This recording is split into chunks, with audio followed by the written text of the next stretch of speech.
జై భీమ్, జై భీమ్, జై భారత్. ఈరోజు డాక్టర్ బాబాసాహెబ్ అంబేద్కర్ యొక్క జయంతి ఉత్సవాలను మనం ఈరోజు జరుపుకుంటున్నాం. ఇప్పుడే మనం డాక్టర్ బాబాసాహెబ్ అంబేద్కర్ యొక్క నిలువెత్తు విగ్రహాన్ని ఆవిష్కరించడం జరిగింది. ఈరోజు మనమందరం ఒక్కసారిగా ఆత్మావలోకనం చేసుకోవాల్సిన అవసరం ఉంది. మీ అందరికి కూడా తెలిసి ఉండొచ్చు డాక్టర్ బాబాసాహెబ్ అంబేద్కర్ యొక్క జీవిత చరిత్ర. డాక్టర్ బాబాసాహెబ్ అంబేద్కర్ యొక్క జీవిత చరిత్ర గురించి, ఆయన యొక్క జీవితంలో ఎదుర్కొన్నటువంటి సంఘటనలు, ఒక దేశం అంటే తక్కువ, ఒక సమాజం యొక్క దిశ దశను ఎలా నిర్ధారించారో, ఎలా మార్పు తీసుకొచ్చిందో మనం ఒకసారి ఆలోచించుకుందాం. ఎందుకంటే డాక్టర్ బాబాసాహెబ్ అంబేద్కర్ యొక్క తండ్రి రామ్జీ సక్పాల్, తల్లి ఆమె యొక్క రామ్జీ సక్పాల్ యొక్క సంతానంగా డాక్టర్ బాబాసాహెబ్ అంబేద్కర్ జన్మించారు.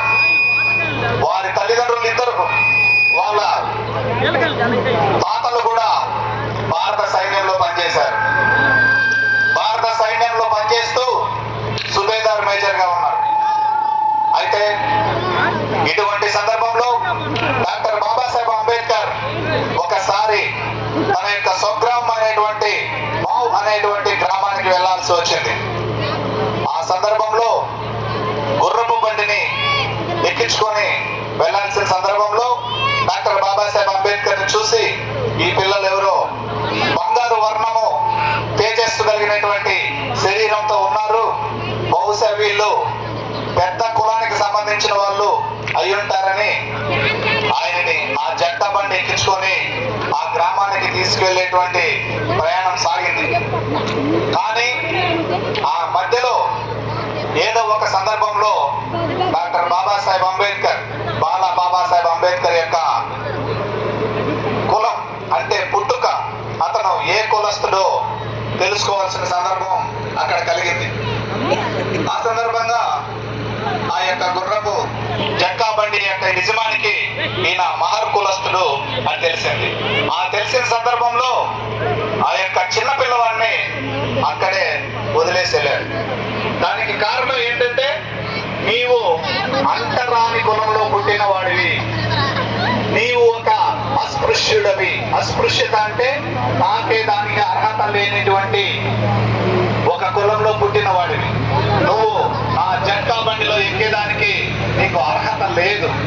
అంటే అది చీకటి సమయం, నేను ఎక్కువగా డబ్బులు చెల్లిస్తున్నాను అని చెప్పినా కూడా నువ్వు ఎంతైనా చెల్లించు, నేను మాత్రం నిన్ను ఇక నా బండి ఎక్కనివ్వను అని చెప్పేసి ఒక చేదు సంఘటన ఆ రోజు ఎదురైంది. దానినే మనం ఏమంటున్నామంటే అస్పృశ్యత, సామాజిక వివక్షత. నువ్వు పుట్టినటువంటి నీ పుట్టుక ఆధారంగా ఈ యొక్క సమాజం నిన్ను ఏ విధంగా నిర్ణయిస్తుందో ఆ రోజు బాబాసాహెబ్ అంబేద్కర్ కి తెలిసింది. తెలిసిన తర్వాత ఏడ్చుకొని ఆయన ఆ సందర్భం గురించి ఆలోచన చేశాడు. న్యూటన్, పిల్లలారా మీ అందరికి తెలిసి ఉండొచ్చు, న్యూటన్ శాస్త్రవేత్త ఒక పండు కింద పడ్డప్పుడు ఈ పండు